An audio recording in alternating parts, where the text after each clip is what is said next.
So what do you make of, because it was just a couple of days ago that the Senate was recommending that Arik Air be made a national carrier? Of course, I can't comment on that. I don't know about that. Because that's why what Mark West said, we also saw it. I'm quite sure you must have seen it, that since they were thinking of making it a national carrier, the minister actually wanted a 5% so that they can expedite all of that move, and she becomes a stakeholder in Arik. And when they refused, then you had to bring this bill and say you were owing this X amount. Can I disabuse yours and Nigerians' minds of this? No, it's not in my mind. It's about nonsense. What's there in the space, and I'm this quite allegation sure you saw it. Is unfortunate. It's absolute nonsense. It's rubbish. For them to even think it and manufacture it and concoct it and put it out in the public, it's the worst thing I've ever seen in my long years in this industry. An airline comes out and accuses the minister of demanding percent shares in their airline. You would think it was some profitable oil company. The minister is a very highly successful entrepreneur. Why should she want to come and ask for 5% of an airline? It's an insult.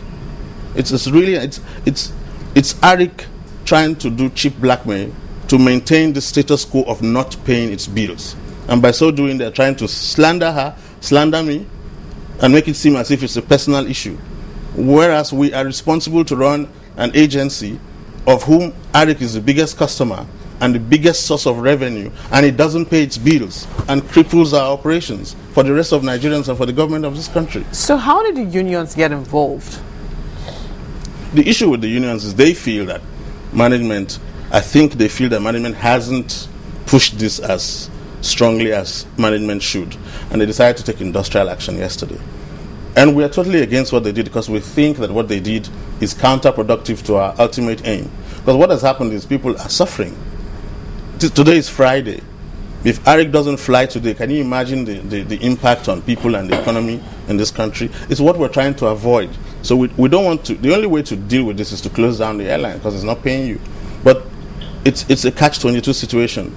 The airline needs to run because it plays a very important role in the economy. But somehow it has to recognize that it cannot operate on a business model that says, I will not pay my bills. How does FAAN collect these bills from the airlines presently?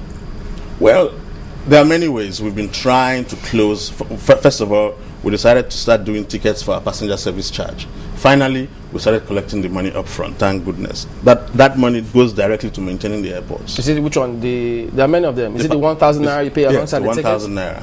Okay. We no longer have it on the domestic airlines tickets. We now sell it to the domestic airlines up front, because if they pay if you buy your ticket and we don't collect that money, they don't remit the money to FAAN. So now we've solved that problem. Then we went to IATA and we said, IATA, they have a clearing house where anybody who accrues bills, they take that money from the airline's account directly and pay the airport. When we set up IATA at the beginning of May, Arik wrote to IATA threatening them, saying, don't touch our money, don't give our money to FAAN. Threatened them so seriously that IATA said to us, we're not going to be able to touch Arik's money, people should go and settle with Arik. Until now, they are a law unto themselves. But this particular scenario hadn't always been like this. Arik had not always been issuing this threat, as you say, have they? No, it's been growing, and I think what happened is that recently we looked at the trend and we said, Haba, this has to stop. And we started to have a series of meetings. I don't want to go into some of the details. Promises are made. Okay, we'll pay you 500 million next week. Next week passes nothing. You call them. What happened now? Last week you guys didn't pay 500 million.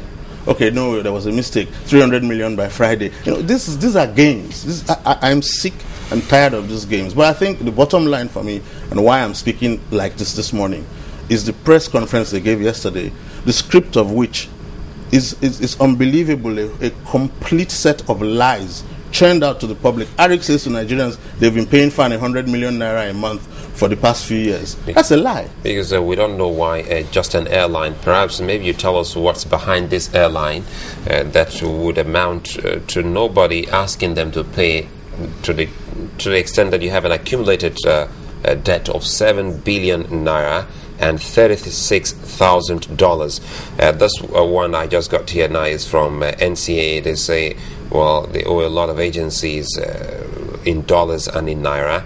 and they had to name a whole lot. Some of them are oil majors, while FAAN is 7 billion, NCA 3 billion, and $218,000, and even NAMA is there, 904 million naira, and NACO, SACO, all of them.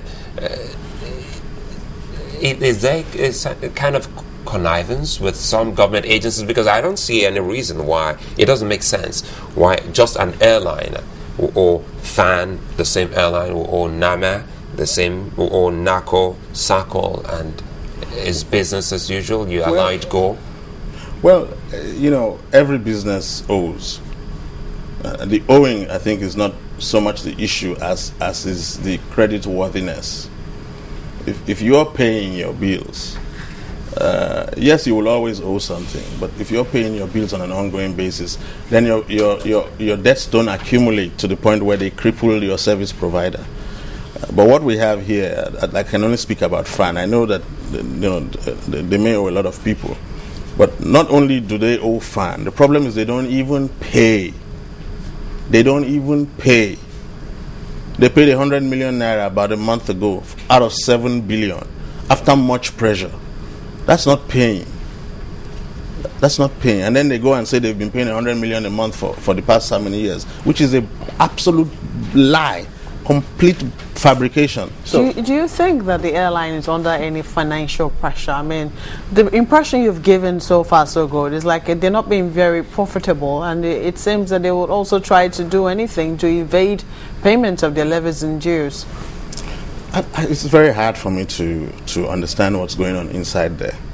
So I take the view, and I've said it publicly, that with respect to FAAN, I don't know about any other set of service providers to them, but with respect to FAAN, it is clear to me that their business model is let us carry on without paying our bills to FAAN.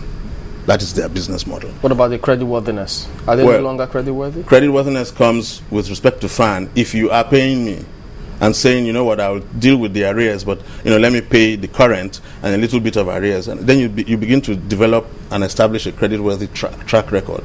But when you're not accepting that you owe me, you're telling the public it's spurious that I'm saying you owe me, so you are dismissing all your debt to me. Mm-hmm. Because it's huge. How much is so much before you said this person owes? It's 7 billion. I mean, by the time it got to maybe even 900 million, someone should have done what we're doing now.